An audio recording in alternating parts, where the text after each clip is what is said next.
One. Hey, we back again. I don't know about you, but this is the best podcast we got going on. I'd like to introduce Crystal and my brother Julian. So, I don't know about you, but this is some interesting topics. What are the topics about this weekend or this weekend? This What week. we talking about today? We're going to talk about interracial couples and the issues that you could face. Damn. Well, I don't know. let's just say it like this. I have two beautiful kids with a Caucasian woman. A white woman. I mean, I didn't want to make it sound kind of like white and black, dark and gray, or dark and light, but yes, a white woman. Not that it was it wasn't it wasn't like a choice. I think I want to say that way. It was something that I was eager to be with because I figured that being with a white woman, it would be more beneficial to have beautiful babies. Oh, you want to think about Credit credit score. score or something, huh? You said beneficial. I had better credit score than she did. Benefit by financial situations. That's sad. That's sad. So you But go based off of attraction, like because you obviously must like all types of women of all shades. true. I'm universal. I don't think anybody should be subject. There's gonna be people out there gonna be like, well, I have to be with my brother because I'm a sister. Hey, listen, I totally understand that. There's morals to like an Asian's supposed to be with an Asian, Chinese supposed to be Chinese. Mm-hmm. You know, there's a different diverse of people that should be with the same race when they date because it makes it more. I would say back in the early 1900s, in the 1980s, or in the early 2000s, it was needed. It was supposed to be like that. It was Back then. cultural. Yeah, back then they probably seen it as they wanted to keep their bloodline pure. Yes. So even to this day, they still think that way. Where no, you have to be with our same kind because we got to keep the bloodline pure. But the thing, Correct. Which is wrong to think. it like is that. wrong to think because even back then, like Yeah, interracial way couples back was then. illegal. It was illegal Yeah. for a white and a black person But to they still did marry. They still did it though. And that's the thing. That's why I'm like, I don't think you could say to someone who's like Chinese and they're marrying a black man or vice versa, I don't think you can say that to someone. If they really love someone and they really want to be with that person, they're going to be with them. Yeah. But I will say, Like, spread the love, my guy. Like, that's the problem. We're not spreading good love, no matter how we see it. God said love. Everybody that's even our neighbor. yes. So why can't we love Chung Lee over here? Or why can't I love Rebecca? Or why can't I love Saquon? Shakira? I don't know. I just throw names, but I will say though, like I think people still judge you because even I tell Julian, I'll get looks and even words like because like obviously I do Luna's hair and I do your daughter's hair, and when I say that I've done box braids, they look at me like, oh, you do that, and it's like judgmental, and then they see like, oh, you're married to a black man, like It's not they don't normal. it's not normal, but they do look at me. The community of black women do look at me differently, and I'm not saying all women think that. It's just certain women that do give a vibe, that the vibe. Mm-hmm. Well, it shouldn't hey, y'all judge. Y'all should be commended. I'm just saying, but you shouldn't judge that. Think about it. Look about it like in the early 1900s, where a white man would go over to China and marry an Asian woman or a Chinese woman, and I remember way back in that time, it was so heavy, and it was like I see a lot of it. It was like, what is it that the Asian woman brings to the table for the white man? They bring family oriented stability, I guess. They give more home equity organization. Like they do stuff at home, that they take care of their family, their kids, and they're very adapted to it. I can say that for Spanish women. They take care of their men very, very well. You know, I'm not saying that. you said that. Do you know who? What's his name? Umar. Umar, what? What's his last name? Johnson. I mean, they call him Dr. Umar, but he's not a doctor. So. Have you ever heard? Oh, say Umar. You talking about? That's not his name. He's all about black people need to stay with black people. Oh, that brother. That brother. Yeah.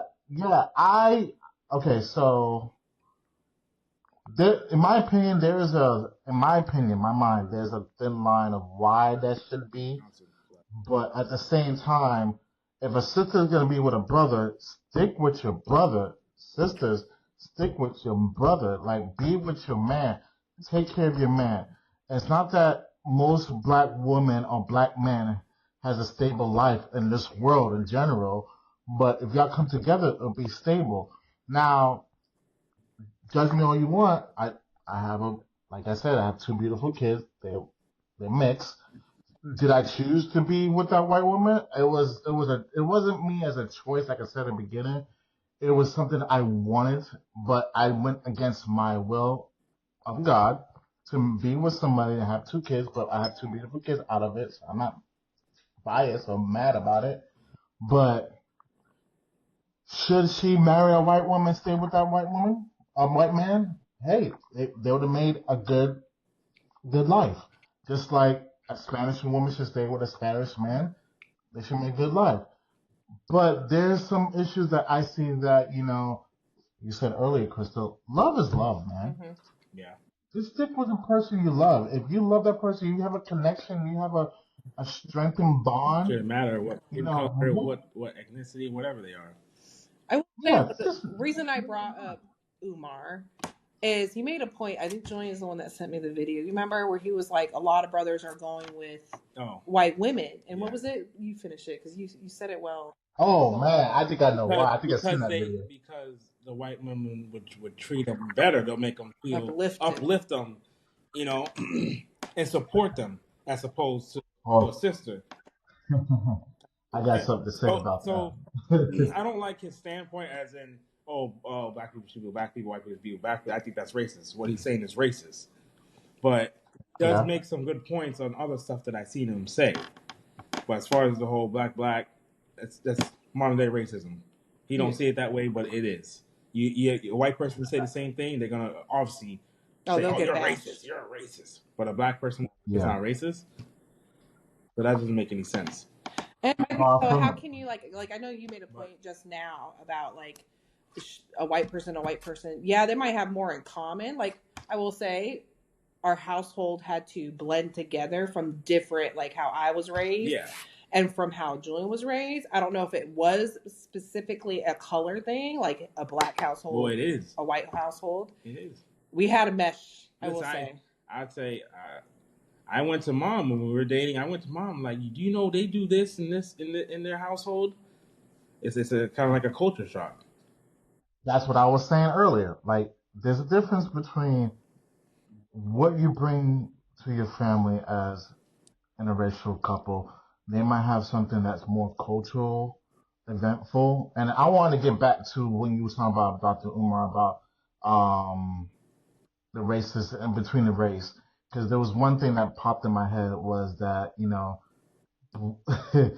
going to be a lot of sisters that going to hate me about it, but you did pinpoint about the white woman would cater to the black man more than a black woman would. And a black woman kind of will be more stronger in a point of view to a black man when it comes to a white woman. Because a white woman would be like, oh, darling, I'll make sure this is taken care of. A black woman would be like, listen, you don't get your black butt up and take care of what needs to be done. We done been all right from the beginning. Yeah. Hey, I think they're in the mindset of independency and strong, strong independent black woman. They're in that mindset. And I can't say that's not a problem. What's theirs is theirs. What's yours is theirs. Kind of. Mm-hmm. And that's why most black men Like, are what? weak. Yeah, I don't want to come home and from my job tired, and I gotta fight with you or whatever because you're strong and strong willed, opinionated. Yeah. But I'm not. That's not true though, because I have my moments. You know, Everyone does. That's why I'm like, I'm not trying to say it like that because I don't know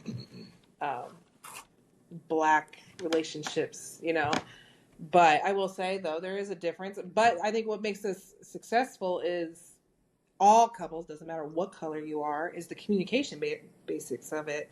Because Julian would say he'd be like, we never did this in our household. Yeah. You know, he would come out. I even told him, I was like, I've never done that. Like, we didn't do that. And so then we would have to come together, and he was like, okay, well, we need to mesh our households together. And I think that's what worked. Even like, we still have things that, well, I'm going to say, you say. He'd be like, oh, that's white people stuff. That's white people. Here's some white people stuff. Oh, God. You never. I will say though, you never. I'm gonna bring this up, and it does bother me. And I've told Julian because we've heard it from someone in our family, and I'm not gonna name a name. Oh Lord! But when someone said, "Well, what did he say? Welcome back. Welcome back." After dating a different race than yourself, that bothers me. I don't like it. Someone said it in our family, and I'm not going to pinpoint that subject to anyone. Welcome back. What do you mean, welcome back? They outside their race, and then they're going back to their race, their own race, and then the person or whatever will say, "Oh, welcome back, brother. Yeah, we missed you or whatever." I think somebody said that to me. I don't know if that was the occasion because I used to date a white woman, and then I went back to a black woman, and it was like, well, welcome. I know who said that. That's what I said. I'm not going to say any names, and I'm not going to say the I know who said that. But I told Julian, I said, that bothers me. Julian did ask me, he goes, why does it bother you? I said, it bothers me because welcome back should never been a thing. It should be like, oh, I found someone I'm attracted to. I'm happy for you. Together. Yeah. Because my thing is, what if you come back? What if you're done dating that person in your same race and you go date a Spanish woman? What is it? Adios? Like, you get what I'm saying? Like, okay. Like, adios. What in the world? No pun intended. No. It's funny to me that, you know, it had to be like that. It shouldn't be eye for eye or, oh, you know, you should be stick with your race. Listen, like we said earlier, love is love. I don't know how to even express how much love is important in a relationship. Some of us, we do. I know for a fact, I love a lot. I love too much. We know. So that becomes a factor for me to understand how to adjust that. Yeah. But when it comes to, you know, loving somebody, no matter who they are, but like Crystal said, communication and respecting each other's boundaries should be the key. Yeah. I don't think anything else should be the problem. If there's anything else, y'all can put it in the comments and subscribe. I'm just letting y'all know. Can you imagine, like, a world we live in where everyone just dated their own race? It would be extremely racist. A society of race. It'll be back to segregation. It is. So, yeah, everybody it will. Yeah, it'll be segregated, and it'll be only white people here, only black people, only Spanish people, Mexican, whatever here. It'll be segregation at the worst level. If everyone so their own kind. And my thing is, most of us are anyway. I love the diversity. Like, like I'm a quarter Mexican and I have white, so obviously, like, my grandparents one was Mexican, one was white, and that was a culture shock within itself, right there. And then, you know, it's just a mixing pot. I like the mixing pot. Like, even when we saw Rob Schneider yesterday, he's dating a Mexican. He's married to a Mexican, and he's Filipino and Jewish. And Jewish, yeah, he's half Jewish, half Filipino. I love the diversity, and I love that we come together and we change the way. This is how I was raised. This is how I was raised. Isn't that what people like? They like to go travel, and they say, "Oh, what's like?" I remember I talked to somebody at one of my old jobs, and they said, "I like to travel here because of diversity. It's so many. It's a mixing pot of people in that area, and I love it." My question is, do you think I'm gonna add a little to it? Do you think majority of the black and the Hispanic made that change into dating other race, or do you think the whites have more control of that? As a you're saying like Does that back tickle in your the brain day, a little bit? like back in old times, or like now? It would have I would say back in the day I and I think now. Like this is I different. think it was more of the white people who dated would date black it. people. Yeah. Because if you do think back to slavery and all that, Mm-hmm. you remember a lot of the plantation owners would take up Yeah. their slaves. So Yep. The slave owner males would take their but that's their not always slave the case and because do they do whatever they want find with them, and then their wives would be attracted to the slave and vice versa. want That's what I to said. do something with them. Yeah.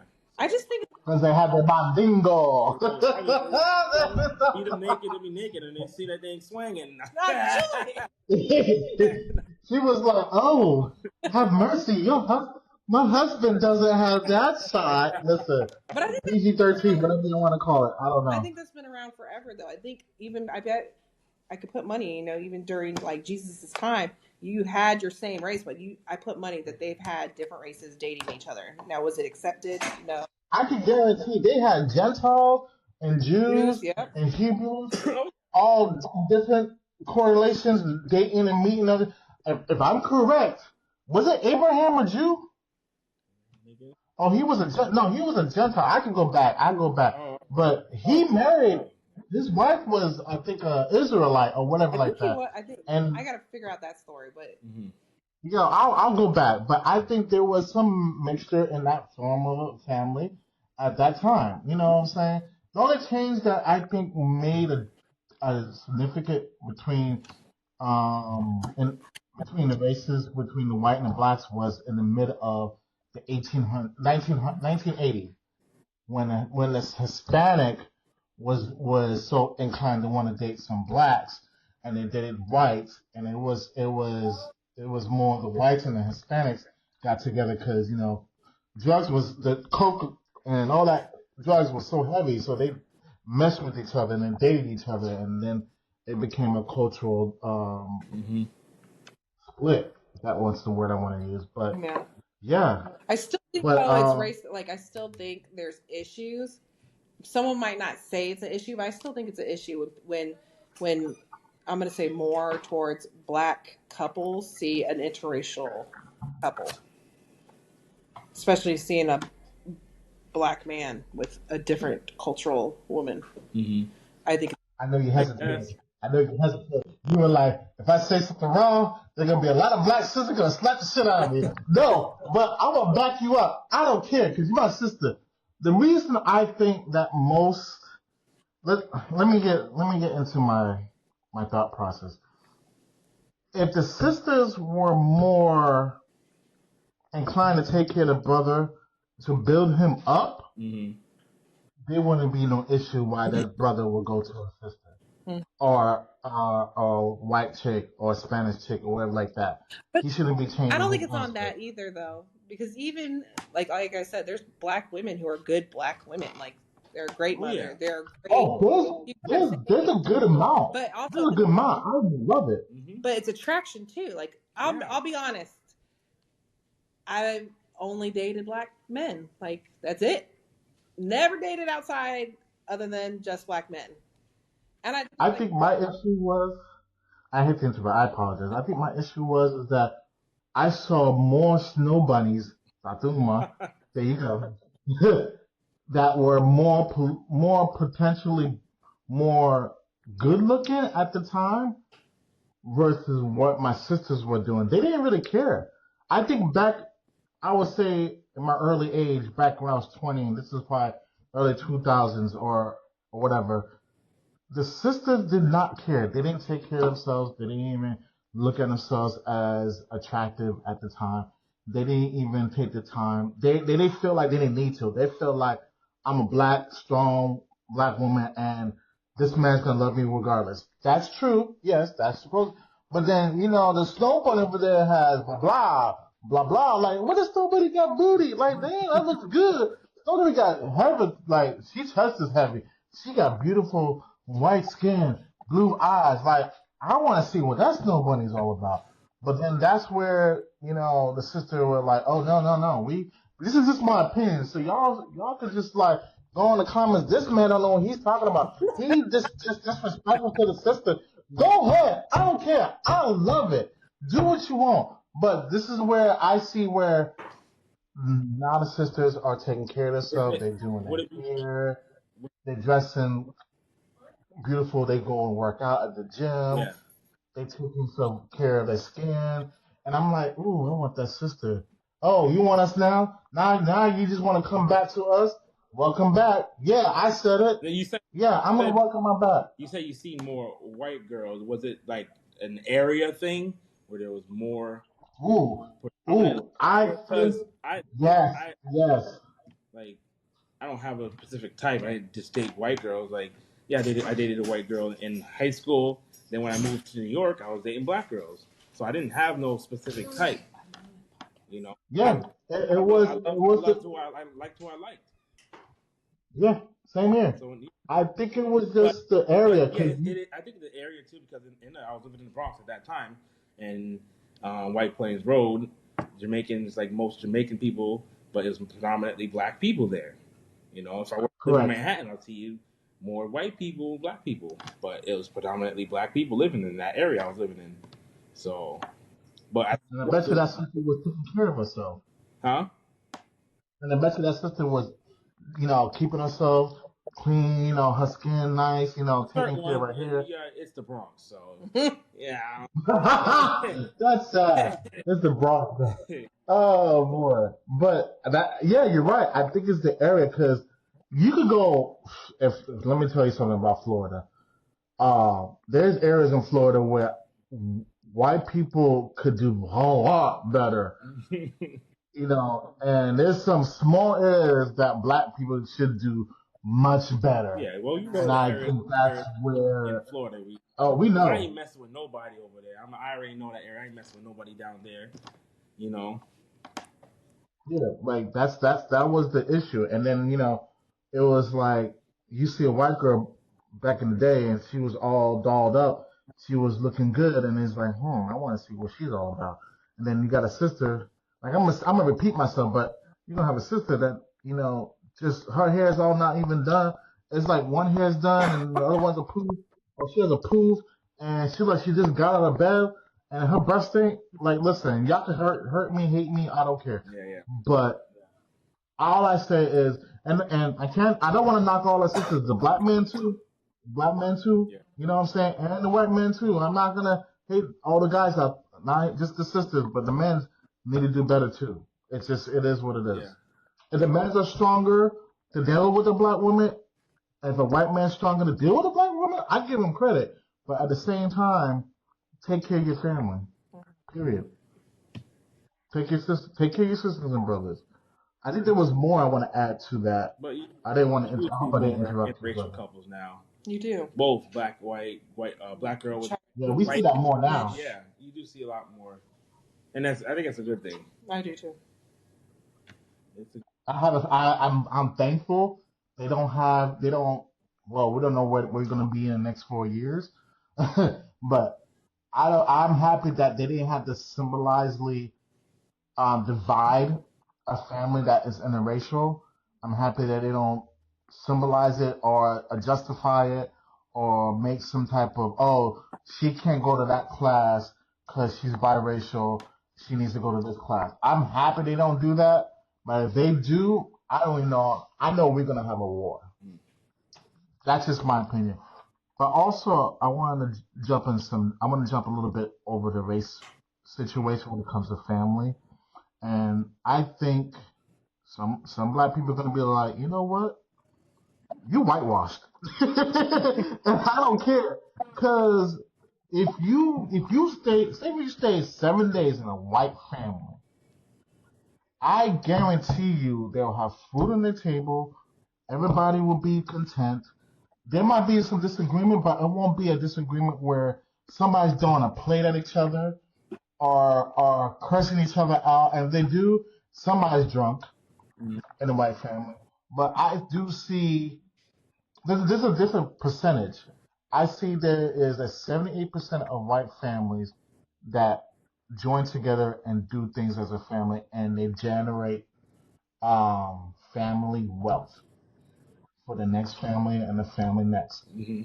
If you could give me a percentage of black family that generally gives family wealth, and when I say black family, they was born and raised in a black family, and they gave their kids that majority of life to live with their inheritance, just like a white family. I'm just saying. As in coming together as a family, correct, growing that wealth. Like I see more like you. I guarantee if you go to a part of a land, you see houses. You see, oh yeah, my cousin's right next door. We should go see him, huh? You got your cousin live next door, or your mama's living with you, or your mama living in the courthouse behind your house. Mm-hmm. Excuse me? Well, you let your mama live with you? Yeah, I will say more ethnicities out of black people do that. Like I see that huge in like the I guess what you call them Western, well not Western I guess, but like you know like Arabian people like from you mean like what's the word looking for? Those people that does farming, the farmers. Is that what you're doing? No, like farmers or like the Arabic people? yeah, Arabic looking people and stuff like that. Like they would live together and pull their money together, and you'll be seeing them in big houses driving Maseratis, Porsches, Lamborghinis. They're smart. They're smart. Yeah, they're smart. They're smart. They will go to, and this is where I say Jamaica could have been the biggest population doing that too. They're smart. They will have 5 kids, send their oldest kid to get married, send them to the United States, give them the money that they can transfer over to the United States, get a gas station, live over there, send that money back, and live lavishly. Yeah. Well, I see. Jamaicans could have done the same. Jamaicans could have done the same thing too. Yeah. Listen. They do. Get way. I feel like they doing. Chinese people do that too. Chinese, They'll have the Chinese. They do it. This is better. They'll have a spot. They'll have the nail salon. Then they'll have the Chinese food spot. And then they'll have clothing. They'll have clothing. They'll have a spa spot. Yeah. And all in one area, and they're all tied. They're all family. Uncle's working there. My uncle comes over this way. And they're making money. Yeah. Oh yeah. And I'll be honest with you, it's sad that us black people could do better. We could do better. I don't know where it became, and I think we get caught up. And I'm not gonna take away our roots. I'm not taking it away. I'm not taking what our ancestors did in the back of it. I'm not taking that away. But I think what happened kind of hurt us in a way where we can't even look forward to doing the things we want to do, and not just because it's not just us, but majority of the white people that are publicly racist, or some of them that are just not equally opportunist to the most of the black people in the community, or some black people just making it not good for us, especially the ones that want to make it to do that. Is it because we're too I don't know, either most of them are ignorant, or like they think of themselves independently. Yeah. Where they're like, why does my brother or sister or whatever gotta get that? No, I want the same thing, and then we tear each other down. If we can, like I said, if we can shed love to everybody and make sure we're all content, this shouldn't be no issue. But we still hurt our own kind. Oh yeah. And especially we hurt our families. Mm-hmm. Like, I can't say, how do your mother feel? I think my mother's blessed because not all of our kids, we have not gone to a place where we went to jail. Yeah. We done heavy drugs. Mm-hmm. We ruin our lives. We have a roof over our heads. Like, that's a blessing in any shape or form. Now, we need to just get up and make that change where, as a family, we can make a general wealth for all of us. Yeah. And make it work. It has to start somewhere. Because as a family, we've seen a lot of other families doing a lot better, and they're not even black. Mm-hmm. So what are we doing? What is not changing? And I hate to be serious, and I hate to sound like I'm aggravated, but I'm tired of like like you said, Julian, the ignorance, the oh, I have to have this, oh, I have to have that. Yeah, you have to build to that. You actually have to work for that. Mm-hmm. I don't even work a 9 to 5 job. I work for myself. I go and I come home. I'm usually home by 5. I work for myself. So if I can do it, other people can do it. Yeah. There's ways to make money. But I feel like they're scared because someone did say like, no, they don't want to do that. Nah, I'm not into that. I don't want to do that. But they were like, You're scared. but they You're were like, scared. Take risk in life. they're a family, but they don't want to do that. They don't want to risk doing that. But they'll say, okay, you guys do it, and then when it becomes successful or when it's big and it makes you guys money, then I'll. Oh, I want to come and that help. doesn't work Yeah. like that. You cannot reap the benefits of someone else's hard work. I don't care if you're family, friend, or not. You cannot do that. You will not do that. I won't accept that at all. You want to reap the benefits after something succeeded or something, after you said no, but you see that it's doing good. Now you want to join in? No, it does not want to do. It does not work like that. I see that as an issue for certain black families, and not just that. There's some white families I see that Jill and Tom are doing good with their 4 kids, and their sister and brother of Jill and Tom are not doing well, and they happen to be inheriting grandma's $1.5 million house, and they live in there, and their other house they Airbnb in it, which they were smart. And then the sister and brother of I even forgot the name of the wife and the husband I made. They just basically had to deal with a sister going into drugs, doing this, doing coke, and they live in a trailer park, and they're always asking for money. Yeah. When do you come to a point where you realize, okay, you know what? Let's think of it this way. How about you come work for me? How about you? Well, that's what they do. They say, yeah, come work for me, but they don't want that. They want a handout. Mm-hmm. They're like, why I have to work for you? Why you got to pay me this? Why can't you just give it to me?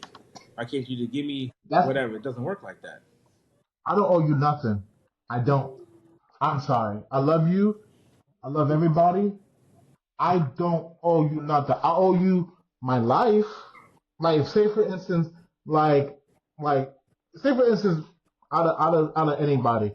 Let's say my sister was in a jam and her husband couldn't get to her at time. I'm not too far, and she broke down with all the kids. I'm gonna be the brother to do that. It's not fair. But if you asking me for $100 and I'm not gonna see you do anything in return, not even like do my daughter's hair or I'm sorry to put you out there, but we ain't saying no names. Or watch my kids while I got a date. If we ain't gonna do that, then I'm doing the kindness of my heart. You know what? Thank God. Thank God I have a kind heart. Thank God I'm willing to do that. But at the same time, I'm not gonna do it again. Mm-hmm. I'm not gonna do it again. I'm gonna forgive you. I'm gonna try to forget. I'm not gonna do it again. Never forget. Yeah. Yeah, I'm not gonna be stupid. I'm not gonna do it the second time. Because they'll you gotta make some changes. They'll take advantage and keep wanting to get more and more. So you gotta be careful. Correct. Like if there was a situation where you needed to get from point A to point B, I'll do it. You know what I'm saying? You take care of me, I'll take care of you, and made it there, and I'll come get back with no extra. That's how it is. It's just it is what it is. Yeah. I don't think most families have the audacity to take a change of heart when it comes to family members, but at the same time, I don't condone you to do it again to deal with the same factor that they've been doing. They have to learn to change. If you don't see any positive results coming from it, if you help them out, throwing some money here, and hey, get back on your feet, get better, yada yada, but they're still falling the same hole they're digging, then you got to cut that off. Mm-hmm. I do say if I had it, and you didn't have it, and I genuinely feel like you're gonna make a change, okay, I'm gonna do it. But the second time, if there's no change, like I said before, we need to talk. We need to have a conversation. Oh, you want to? Okay, first of all, you're gonna come work for me. We're gonna do this. I'm gonna give you the app. You're gonna do a couple trips. You're gonna make the money that you owe me, and the money that you need, and you're gonna give me 10% of it. But yeah. I think that's logical. As a family, you know what I'm saying? I hate to sound like that. You can't, like you said, bro. You can't give a handout. You can't hand things to families, especially the ones you love. You can't. You gotta let them. You gotta let them understand life. Life is not a handout. Yeah. No. If the government can hand out, which I'll be surprised if they actually hand out that $5,000 or whatever they're talking about on that Doja thing. If they hand that stuff out, good to you. But eventually we're gonna get something. We're gonna get hit for something afterwards. Yeah, it's like the stimulus check. Yeah.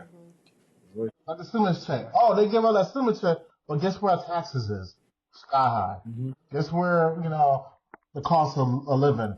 Sky high. Are we gonna reap the benefit of it? Is this a cycle? There's a thing. But let's get back to family orientation, family things. We can talk about that. Spun off. I think we could get into the. I got a fun fact for you. Let's get to the part where I think is interesting. I did some research on Chat GPT when it comes to divorce. Now, it seems like when I did my research, I'm gonna just jot it down to what I got and put it in one conclusion. In the 1980s, the early 1900s, divorce was kind of high. I think the reason for that is that, like you said, Crisco, communication, finance, infidelity. And infidelity. There was so much infidelity back in that day. Oh, it was like, oh, Johnny got a keg of Coke. I'm gonna go over there and sniff some and then have some fun with them. Listen, but now I believe. Why you think the whole STDs and people not? Boy, that's why it was so hard. HIV. Easy. He's like, oh, I'm not gay. How did I get that? But you men stepping out, doing other guys, and I'll say infidelity. I think infidelity was easier back then until they got caught, and then they divorced because you didn't have phone, you didn't have tracks. You just be like, "Hon, I'm working late on the telephone." That was a landline.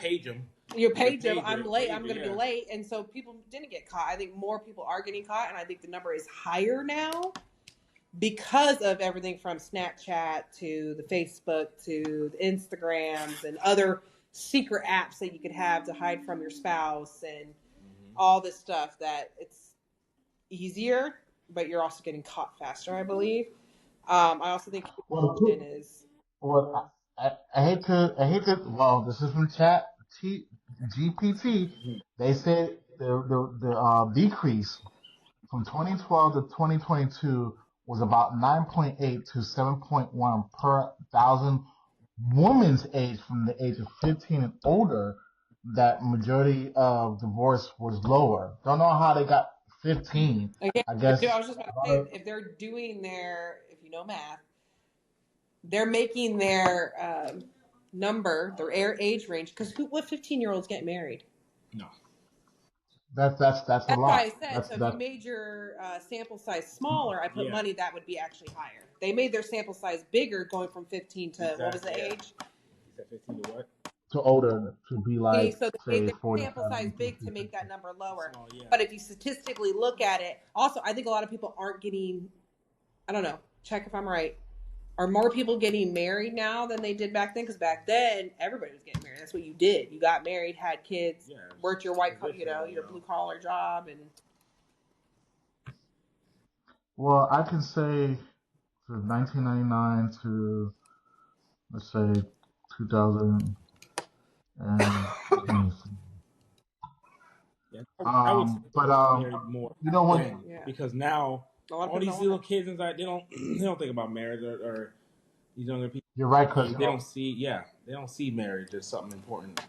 between 1999 to 2020, the United States experienced a significant decline in marriage. I can see that. In 1999, marriage rate was approximately 8.2 per 1,000 population.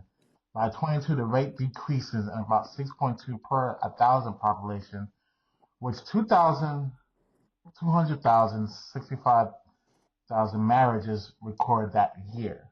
So a lot of people are not getting married this time around. Yeah. Well, they don't get married because they see the divorce rate. Yep. And like, just like you remember that show Cheaters? Mm-hmm. That was back in the 19s, in the early 2000s. Oh yeah. Jerry Springer, that was early. Now it's like we don't have anything. We have that. I don't know if they still have Catfish. Not really. No, I don't think it's airing anymore. No, but I will say, but listen to what changed. And it's kind of even touching back on the last subject, why families aren't families anymore.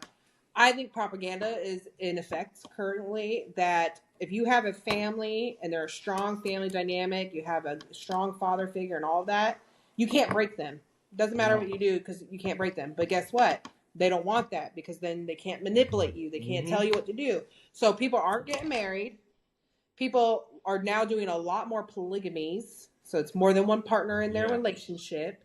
I see that. 2, they don't believe, some people just don't want to deal with the whole divorce thing and splitting things and all that. That's another thing.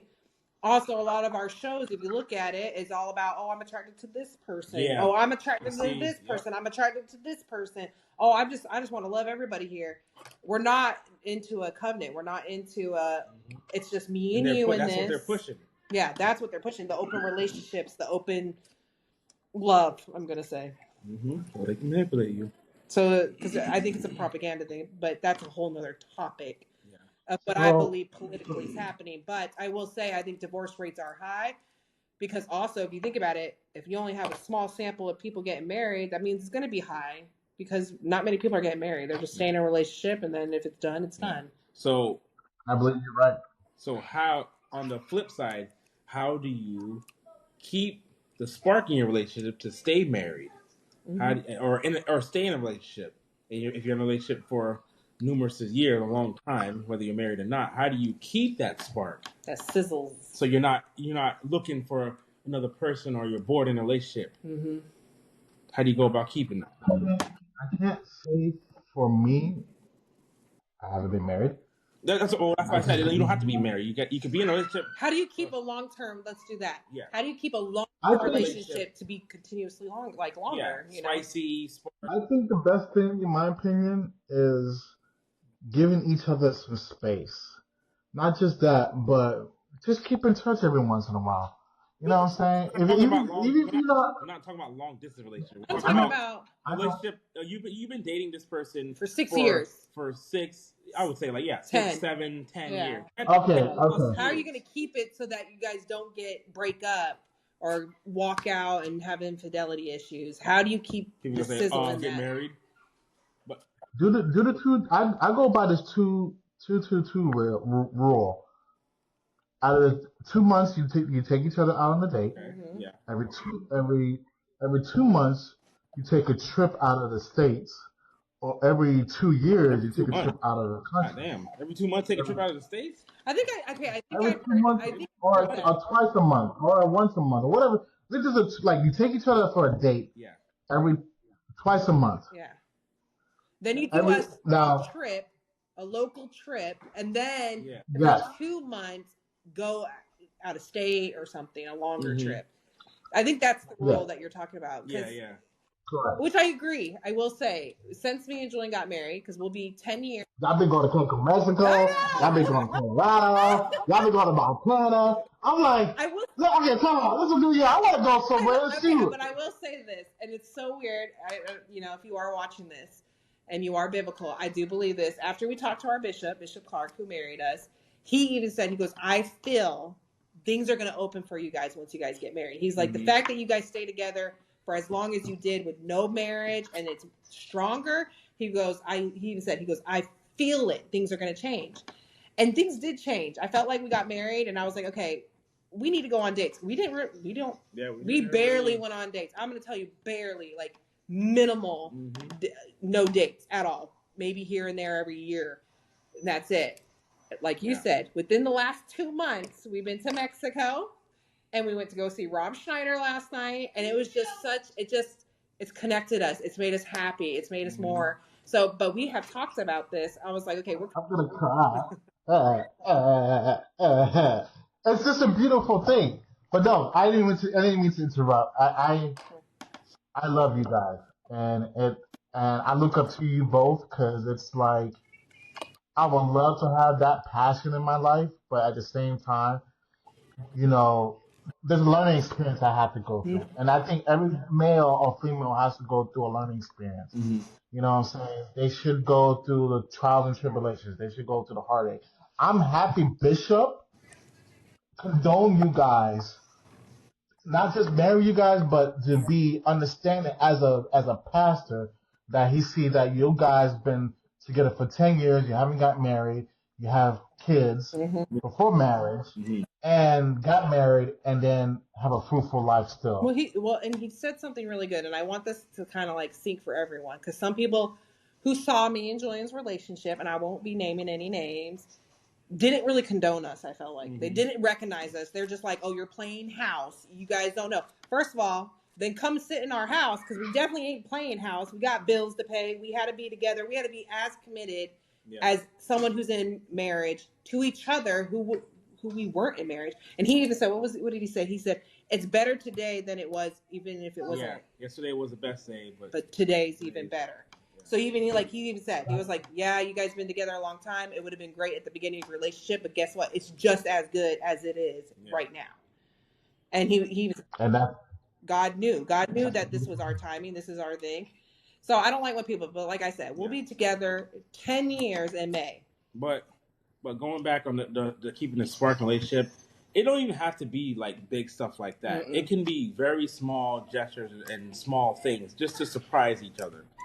You know, you can leave a note when your spouse comes home. Hey, put this on or whatever. Do this, and wait for me to get home. We're gonna go do this. Yeah, we're gonna go. Or you can be anonymous, hiding somewhere with a Nerf gun, and then the gun is like right on the floor, and like your turn. I think listen, I love stuff like that. You have to be playful too. Like I'll give an example for us. Like Julian has a passion where he wants to go do this sick week. I said, look, go do it. Fill it out. Do you need help? I'll help you out. What is it? It's like a card thing. It's called Sick Week. It's basically a drag and drive where you're driving. You have to drive the car that you're racing on the track to not a bunch of different tracks, but different like three or four tracks, and you're just having fun. You just have fun, yeah. You go to different spots. You got to go to checkpoint, take a picture of your vehicle. But I see that as really fun. I think that would be great to take care of this family with me and doing that. Yeah. I think the main thing what makes a love strong, and the reason why I'm pointing to you guys is that Julian, you have a passion for doing things, and you stick to it. Yeah, well, you stick to that passion with cars, and you see that benefits your family because you take care of the car, and your wife will never be broke down. You have to be with a person that supports your passion too. And I hate when people say, oh, you got to get rid of everything. You're married now. You have kids. I don't see that. I never seen that. I see that as an addition. That's why you don't see me getting rid of everything. I have kids now. I'm married. I gotta sell all my cars and get a van. No, you won't see me doing that. I will say that you bought a vehicle. You fixed it. You're making it work. Yeah. Got another vehicle, fixed it, made it work. So a hard-working man makes a happy family. Yes. That's just my opinion. But I will say this. I'm going to put this in. It can't just be like a lot of people. It has to be vice versa planning. Like Julian has to plan something for us. I have to plan for him. It can't be a one-person planning, I realize. And I'm also going to get to kind of put it in there. When we got married, when he asked me to get married, we talked about it before it happened. But I didn't want a wedding. I said, let's just go to the courthouse. Julian's like, no, we're having a wedding. He told me. And then he told me the reasons. And I was like, I get where you're coming from. And it actually made me want to have a wedding. He's like, it's not just a wedding. It's a family reunion. It's not just them celebrating us. But that was, I hate to interrupt. I'm sorry, sis. But that right there was huge. I think I have never been more happier to see uncles, aunts, cousins, and the whole family get together, have a good time, and see each other, and have a great time. Yeah. I felt that your grandfather, Crystal, was like, this is what they do. This is interesting. I felt like it's a culture. It was a felt shock for him. Yeah, he felt kind of uncomfortable, but at the same time, he was welcomed. Yeah. And he loved it. And I felt that for him. Exactly. But I'm gonna say this because like I've been wanting to do like a live on this. I know some people are like, oh, we don't have the money to do a wedding. We don't have the money. Well, we made it. We don't have. We're one income. We're one household income, and the fact that we were able to plan financially, figure out what money was coming in, put it away, hold it, don't spend it. Even when there was times that I sat here and I was like, we need to pay something. We might need to go touch that. Julian was like, no, we're not touching our wedding money. We will get it paid. And we did. We got it paid for, and things just happened. Now, I will say we were blessed to have each member of our family, a member from our family, to contribute to our wedding, to show their love and compassion to our wedding, which was great. But I will say, I think a wedding made a difference because, like, we've had 3 people, and I'm not going to name them, but they all had courthouse weddings. And that day that they saw us, how planned out and how beautiful our wedding is. I'm not saying that if you had a wedding on the beach and that was it, that's beautiful too. That's beautiful. But the courthouse wedding, I realized all of them regret it. They came up and was like, I wish I never did the courthouse wedding. I wish I had a wedding. So from our point of view, if you're watching this, save. Even if it takes 2-3 years. Like we just went to Mexico for our friend's wedding. And he saved for what, 2-3 years? And their wedding was like, oh my gosh. Crazy. So 1 in the morning, man. It was like 1:30. Jesus Christ. 1 in the morning. Yeah. We were partying until 1 in the morning. We didn't go to bed until 4. That's how party. It was crazy. That sounds like fun. But but see, that's where I will say that's what true love is. You have to keep faith, especially in God. You have to have faith in God, and you have to put everything in His hands, because she's more of the panic, and I'm sitting here like, I think it's gonna work out, and it did. Like we had to even the money for just to go to Mexico. You know, we're gonna take it out of our savings, but an opportunity arises itself at the right time. Literally, that right it time. did, and it worked out. I didn't panic at all. Correct. That's because I had. See, that was where you guys, when you said 1 income house, you made it work, and to make it really worse, there's a lot of people in this economy that cannot make it. Cannot. They don't have that thought. No, but they all have excuses. They have excuses. Because we were talking about this last night. People will look at me and John and be like, you guys got money. You got money. No, the hell we don't. You don't see our bank accounts. Like, we do not. We just know how to get the stuff we want, either if it's used or we sold something or we do some work. We just know how to get it. I worked with an old guy, and he said, man, if I had the money you had, man. I'm like, I look at him, what money I have? I am broke. He's like, oh, you have all these cars? I told him, like, listen, I have old cars where I look for deals and bargains where I know how to situate my money to where I'm not going to be taking money out of bills or nothing like that. No. And I told him that. Like, I don't have all these brand new car, 2024, 2025. No, I have older cars that I keep running. But I will say this too, to kind of like swerve back to the topic a little bit, is like I said, I think people should have a wedding. That's just our personal opinion. I think it would be great. Friends and family do want to come together and see you and your love flourish. Some might not, but they could just keep their mouth shut and sit there. Mm-hmm. But I will also say, for those who didn't get married, like are not married, like for you, like me and Julian weren't like great in the beginning. You know, I always tell people that, like, we were rocky and we had a baby coming. Like, you get what I'm saying? I think it takes work. So kind of like what you said, like communication was one of the reasons why I divorced, right? And infidelity and financial. I think right there, communication is the root to both issues. If you're feeling unhappy or unsatisfied, go talk to your spouse. Sit down and be like, I want this to happen. Can we make this happen? So that you don't step out of your marriage. And then if it's a financial issue, sit down and talk. But what do you do if that your spouse is a closed book. A one way street is a wall. They don't want to talk about nothing. Okay, I will say this. I did we went to church today, and I kind of agree. I think everybody needs counseling, and that's just not me being biased as a counselor. I think everybody needs to talk to someone that's not family or friends, because you're going to go to someone, they don't know nothing about you. That's what the whole point of a counselor is. First of all, a counselor's not supposed to tell you what to do. They're only supposed to put tools in your toolbox that you already had, that metaphorically speaking. I think if you're dealing with someone who's hard-headed, I would suggest, hey, can we go to counseling? If they're nicking that, if you're biblical and all that, I say you should pray on it first. Second, you individually go to counseling and see what your best options are before you pull to divorcing that person. Give it some try, give some options. Like, let's go on a date. If there's still no and the love is just not there, then I guess you gotta go. You gotta move on. That's what I was gonna say. I hate to say that, but like you exhausted all resources. Nope. I'm gonna be that guy. I'm gonna be that person. Be like, you gotta move on. You did what you can, and God does not want you to be here to be stressed, annoyed, or have high anxiety. Yeah, all that. He wants all that on him. That's what he said. Put all your burdens and all that. Exactly. But he also wants to find peace. So you might find peace in the final solution of that divorce. Which there's people that are like, oh, my happiest day was the day I got divorced, which is sad to say, but it had to happen, Yeah. But then, there could be another light. Maybe that person wasn't for you and someone else is out there. That's why I believe, and I know Julian probably believes, that you, Jeffrey, will find that person. It just hasn't came. It's just not there yet. Too late.